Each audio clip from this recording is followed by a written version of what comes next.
magic in the air. Wands roll around us, cast away our care. Friends in the hallways, adventures we find. Spells and enchantments, trouble on our mind. That's so wizards, oh, oh, oh, oh. Life is a spell we know.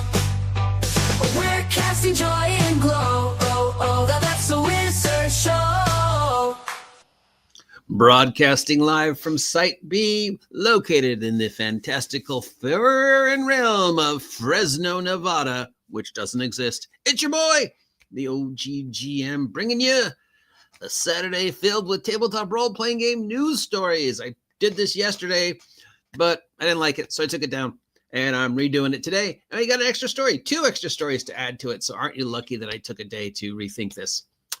Because, yeah, news. It's how we started this whole channel. And as we spiral into the end of 2025, what a newsworthy tabletop role-playing game year it has been. And it has been my pleasure to bring each and every one of you the news through my own little warped, sarcastic eyes. If you appreciate the content I make for you guys, please take a moment to like, share, subscribe, and consider supporting the OGGM adventures by using the links down below. Are you ready for some news? I'm ready for some news. You ready for some news? I'm ready for some news. And we start with Daggerheart. Daggerheart. Daggerheart, come and me want to go home. Yeah, we got some news from our friends over at the world of Daggerheart. Remember Daggerheart? Remember Daggerheart? The most anticipated role-playing game of 2025, the game that was going to be the dagger in the heart of D&D, the game that was going to grab all the attention of the tabletop role-playing game D&D fans who had come to the world because of Critical Role. Critical Role made their own game, and they were going to take the world by storm. They were going to push Daggerheart. Campaign 4 was going to be Oh, no, wait, no, it wasn't. We gave up on Daggerheart and decided to go back to D&D because we didn't trust our fans. But it doesn't mean we're not still working on it.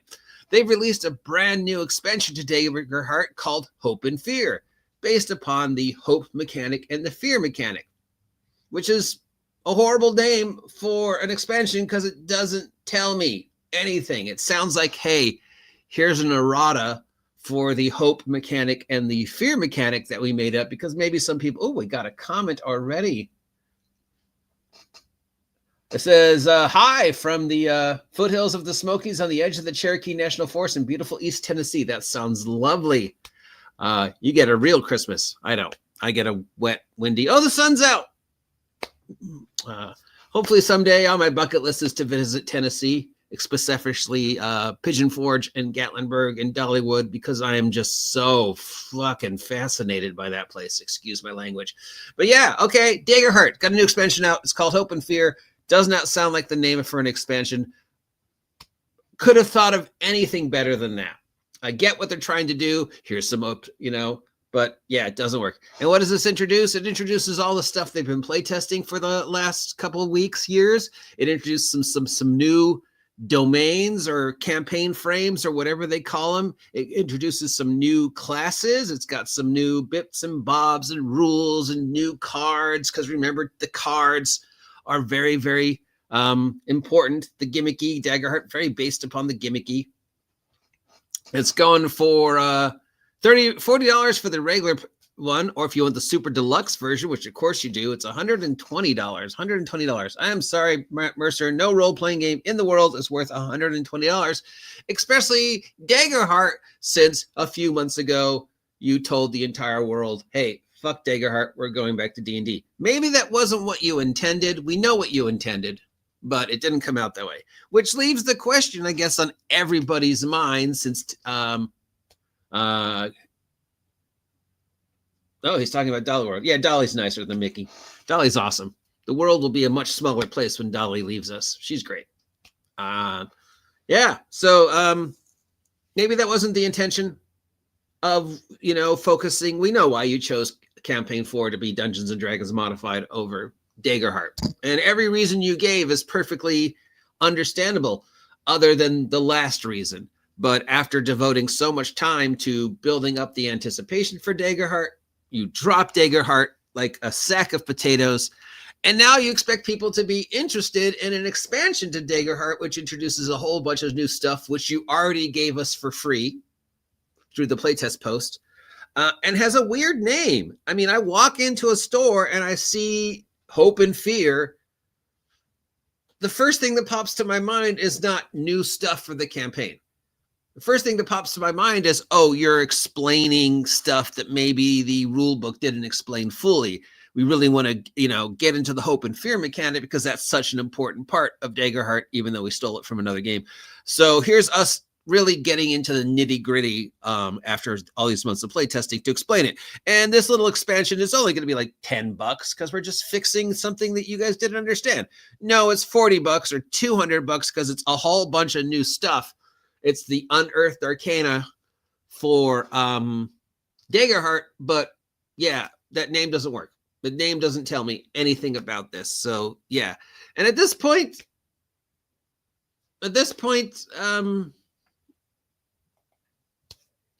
is Daggerheart even have a horse in the race? Is there any excitement behind this game now? I mean, we know Daggerheart 2.0 is in the works. We know that Crawford and Perkins are working on something with Mercer. But if they dropped a bomb January about Daggerheart 2.0, would there be as much excitement as there was? People are concerned that it's going to sell out. A lot of the comments are pre-order it because it's going to sell out. Do you really think this is going to sell out, guys, the way Daggerheart did? I don't think so. This is the first mention of Daggerheart I've heard officially from Critical Role since C4 started. I mean, again, we know that wasn't the intention of why they made the choice to go C4 with Dungeons and Dragons. Dungeons and Dragons would make them more money. Yeah, that's fine. It's the way you went about it, which was just basically telling people, we don't have faith in you. We don't have faith in the DM. We don't have faith in the players. So yeah, screw you. So yeah, it doesn't feel like Daggerheart's got a horse in the race. It's going to be I don't know. We don't know. They're working on something. We don't know. They're working on the 5e modified rules for Campaign 4. And maybe this is the thing they worked on. It sounds like the kind of name Jeremy, would give to a product. Crawford would give to a product because, his total lack of actually caring. Let's call it Hope and Fear. They know what we're going to talk about. No, nobody knows what you're talking about. Yeah, you can't use Arcana Unearthed or Unearthed Arcana, but you could, use a name that tells people what this is way better.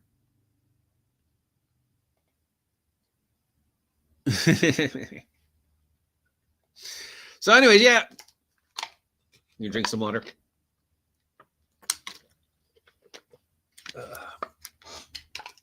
Moving on to the next story by Daggerheart. Badam! We got some news from Lord of the Game, Lord of the whatever you want to call these guys. Wizards of the Coast dropped a brand new expansion after saying they were done for 2025. This is a brand new expansion for the Magic the Gathering D&D crossover universe.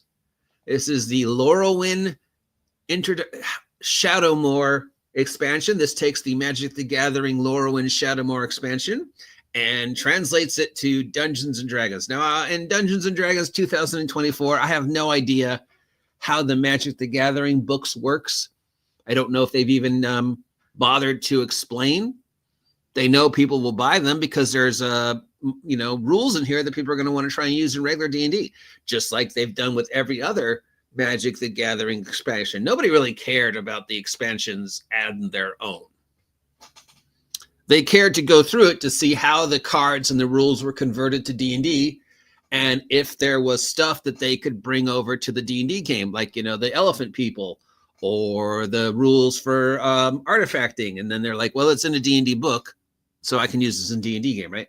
But in 2024 or 2025 D&D, they've been very much more specific, on what is and what isn't. And they said, okay, this is all we're releasing for 2025. And then they just sort of subtly dropped this on D&D Beyond. And like, oh, wait, hey, here's another Magic the Gathering book, because we know Magic the Gathering is where our real money gets. And we know there's stuff in here you guys are going to want to use in your normal game, like the Elephant People. So, I mean, it's a cash grab. No question it's a cash grab. It's wizards being wizards. They're not going to stop being wizarding because it works for them. But what is this? Is it just an unnecessary way to spend a lot of money for some optional rules that you're hoping the DM will let you use in your game? Yes. Yes, it is. At least they're honest.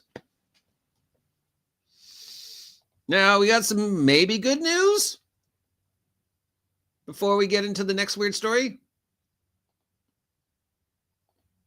We got Ed Greenwood has announcing that he's going back to the Forgotten Realms again and doing a whole series of books about different chunks of the Forgotten Realms, starting with the Dale Lands, which for most of us who played in the Forgotten Realms was home base. My D&D games that I played in, the 15-year-long D&D game I played in, started based upon the Dale Lands. We usually hung out on the Dale Lands, Shadow Dale. We messed around with Dagger Dales where my dwarf died. One of the Dale Lands is where we messed up a wish and caused it to continuously rain invisible beer, or a rainfall of invisible beer. I don't know, it's hard to describe, but basically there's a place in the realms where it's constantly raining beer because we messed it up. So I don't know the connection between Ed's Forgotten Realms stuff and real Forgotten Realms stuff, because Wizards of the Coast has just released a brand new Forgotten Realms book. Ed is continuously supporting Forgotten Realms, but not through Wizards of the Coast. He does it through his Patreon. He does it through Drive-Thru. He does it on his own. So I don't know what the connection between the two of them is. Obviously, there's something in the contract that allows Ed Greenwood to still use the name and still make stuff for the Forgotten Realms, as well as allowing Wizards to make stuff with which he may or may not have anything to do with. So do we need 6 books exploring the Forgotten Realms where one would do the tricks?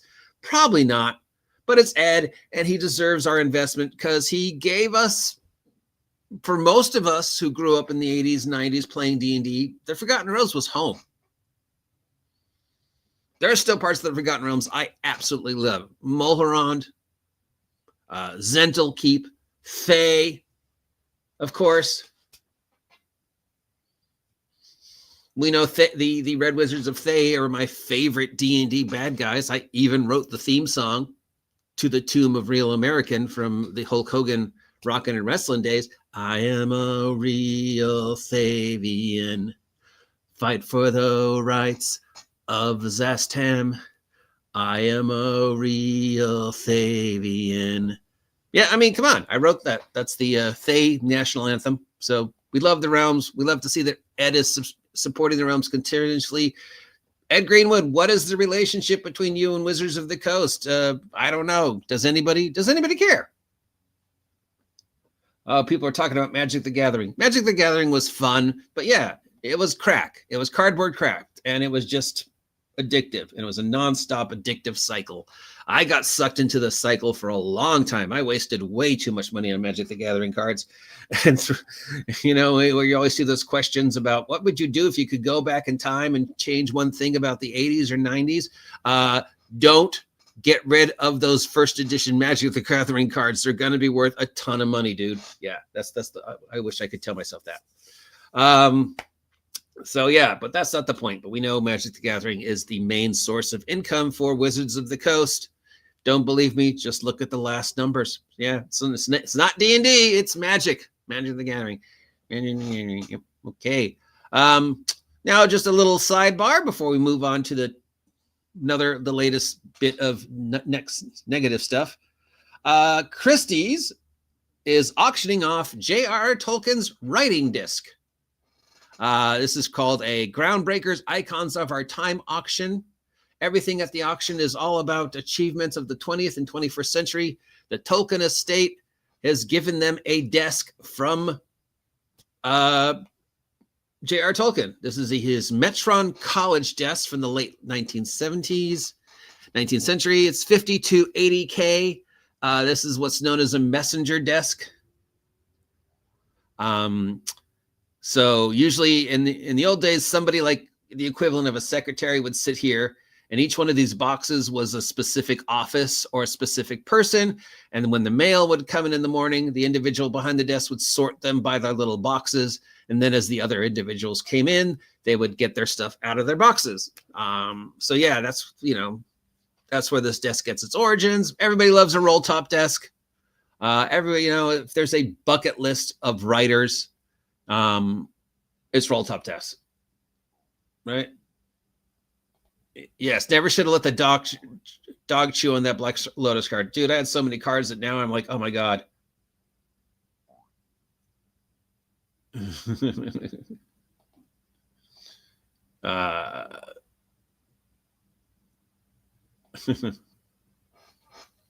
Yeah.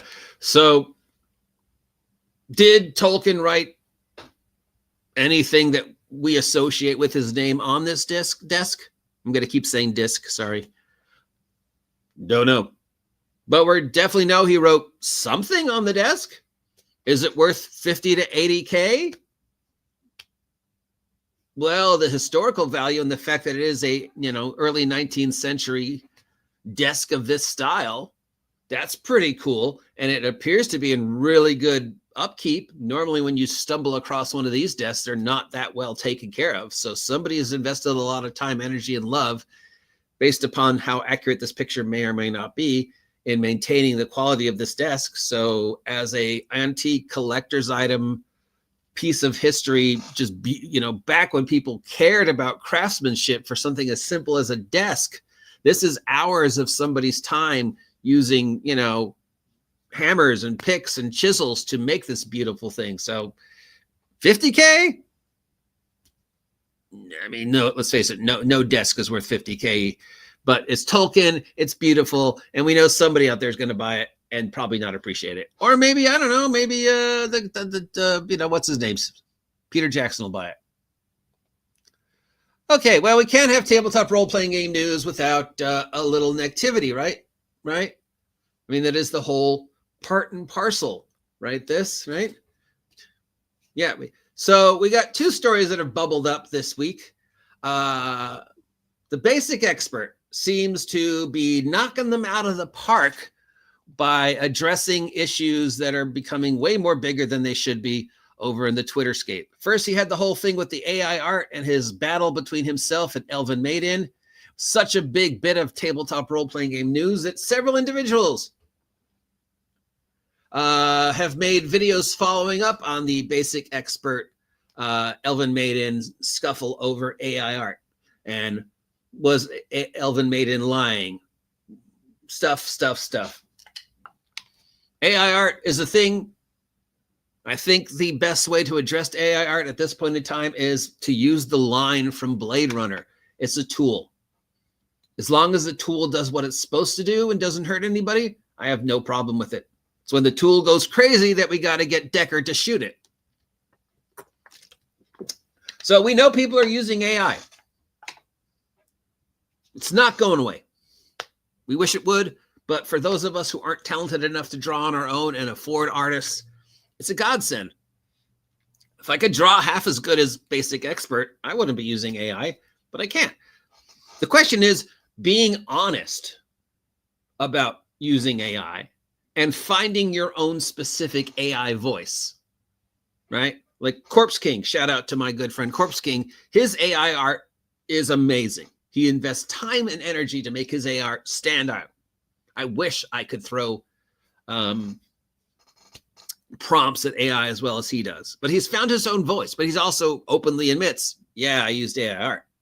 I use AI art, and I say I use AI art. I even tell you which AI art channel I use to make the art in my product. The argument about this was that maybe Elven Maiden was being dishonest about her AI art. Basic Expert challenged her to prove him wrong, and she chose to ignore him. So he took a breath and then jumped into a brand new argument, which is the chainmail argument. So the argument is you cannot play OD&D without chainmail, and that the number of times chainmail is addressed in OD&D, right? So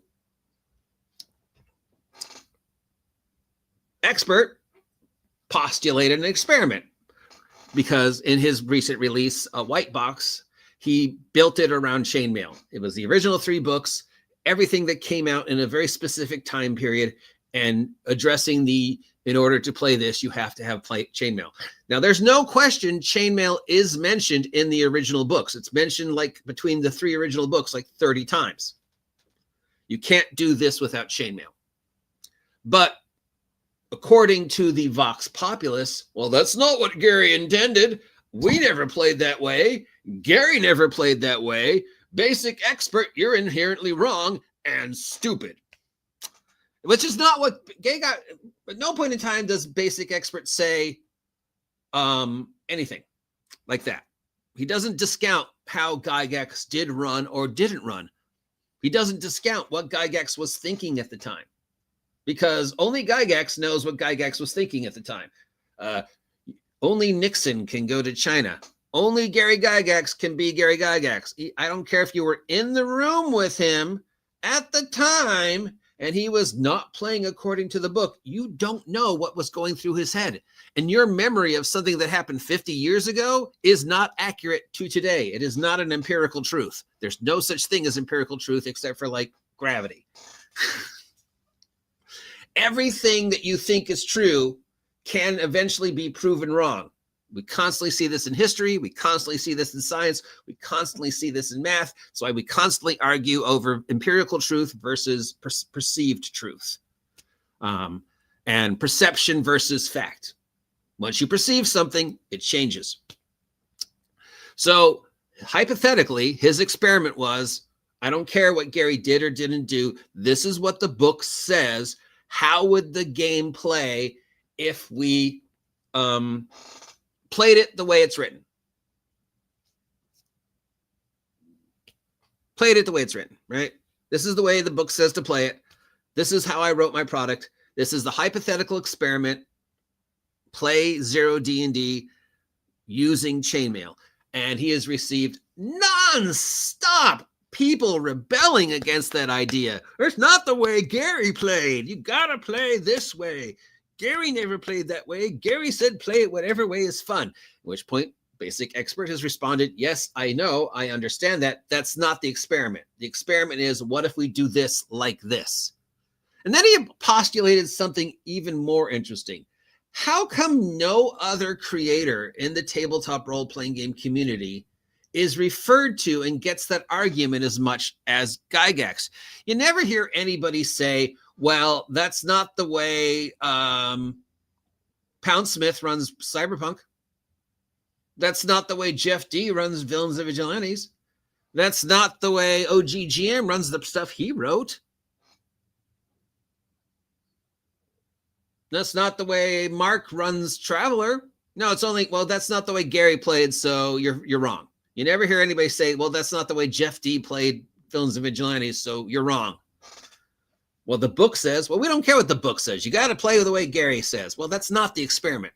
So congratulations, Basic Expert. Once again, you've managed to make yourself the topic of way more discussion than it should be. But this is one of the few times where I'm on his side 100%. He's totally right. Well, Hargreaves, man, you know how David Hargrave is important to me. And I've said hundreds of times that as far as I'm concerned, in the way I play, the way I run, Hargraves is way more higher in my pantheon than gygax ever was. And I constantly look at stuff that's D&D now and go, you stole that from David Hargrave. You stole that from David Hargrave. You stole that from David Hargrave. So I'm an Arduin guy from, yeah. There's no sci-fi in D&D. Have you read the original books? Yes, there is. There's no guns. Have you read Temple of the Frog? Have you read Blackmore? Have you read Palace of the Vampire Queen? Yes. Yes, there is.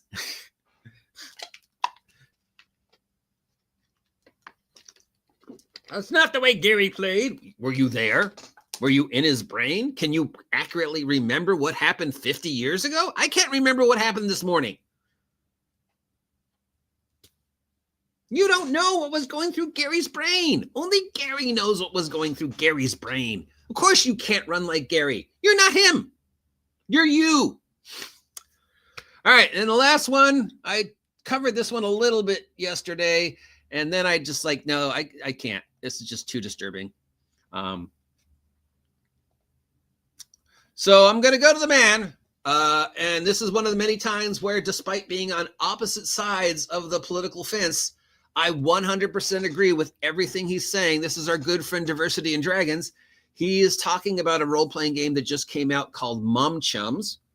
Shame on you, EN World, for supporting this game, which is, in both of our educated perception of the tabletop role-playing community, one of the most disturbing role-playing games I have seen in a long time. Now, rather than going into and repeating what Diversity says, I'm just going to post the link. He does a much better job of covering this, but it's one of those times where I 100% agree with him. You know, as his I constantly refer to myself as Double D's token communist friend, because, you know, I'm a liberal and he's a conservative, but we do agree on a lot of stuff. And this is definitely one of the times where I 100% agree with him. Shame on EN World for supporting this game. Mum Chums is just unbelievably disturbing. Yeah.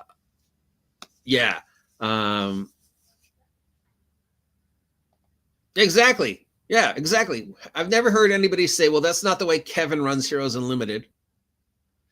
So fuck you. You got to run Heroes Unlimited the way Kevin runs Heroes Unlimited. If you don't run D&D the way Gygax did, fuck you. Oh yeah. Yes. And remember, I'm a liberal. I'm LGBTQT. I vote the Democratic way. I'm a former educator, a current educator, and I will agree 100% that this game is grooming.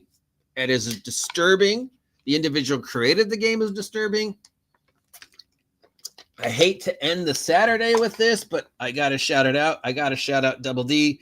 Please take a moment to check out the link down below, because he goes into this weirdness that is Mum Chums. Yeah. And that's the news.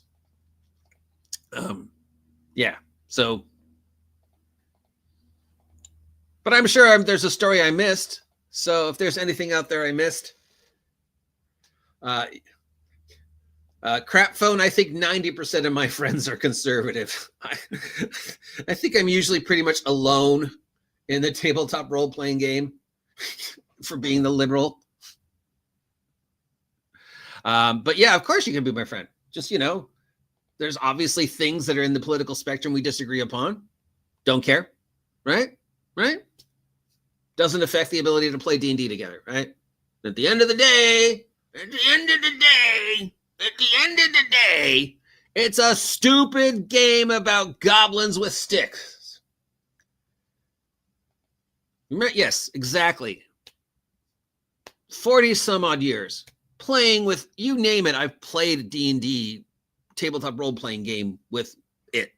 Any demographic, any mutation, paramutation of human being, I've been at the table with. You know, I often say I've been at the same table with a billionaire and a homeless person at the same time. I have played D&D with a award-winning Shakespearean actor, and at the same table I had a porn star. You know, whatever your sexual demographic, yeah, I played D&D with you, and did not care about your politics or your gender or what you did at home, because I was just here to play a stupid game about goblins with stick. Do you think it can uncrowd Fatal as the worst tabletop role-playing game? I know one person who thinks Fatal has good math. That's an interesting question. I think Fatal, despite how awful it is, has its reputation. And at this point in time, after 50 some odd years, people know what Fatal is because somebody else talked about it. Very few people are still around who have actually read through Fatal, know why it's an awful game, know why it's considered the worst tabletop role-playing game of all time. So, you'd have to chip away at that 40 some odd years of reputation for somebody to actually go, you know what? Maybe it's not that bad. Maybe there is a worse game than Fatal. I mean, Fatal's just, an awful game filled with dick and fart jokes. And a badly made game. Is it the worst tabletop role-playing game at all time? There's people who say that if you ignore the weirdness, the math and the tables are actually decent, but I don't know. Its reputation will be very hard to beat. So is Mum Chums the game that's going to have people go, you know what? Compared to this, Fatal ain't that bad. Don't know. I have a feeling the creator of Mum Chums would like that, because this seems like the kind of individual that milks negative attention in order to get attention. And can he do it again?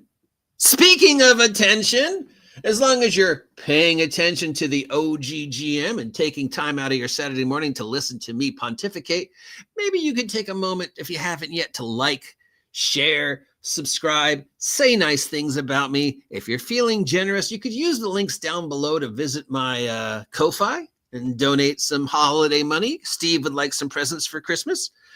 Speaking of Christmas, my Christmas gift to you is I have marked down all my product on drive-thru to pay what you want. So if you've been curious about the Pog Wars but didn't want to fork out $4, pay what you want. If you've been curious about my Superheroes for Shadow Dark role-playing game, which I'm currently rewriting, but didn't want to pay the $4, pay what you want. All my stuff is pay what you want. So give yourself a present and buy yourself some OGGM PDFs. Are there PODs? Yes, there are. They're on Lulu because I broke drive-through POD. Yeah. So there you go. That's it. Now, why does all this weird stuff happen? Can I fit the saying into the closing? Well, all this weird stuff happens because that's so wizard. Mischief in the classroom, potions gone astray, flying through the quad, now brighter every day. Laugh till we cry hard, sneaking out at night, cloaks in the moonlight, everything feels right. That's so wizards, oh, oh, oh.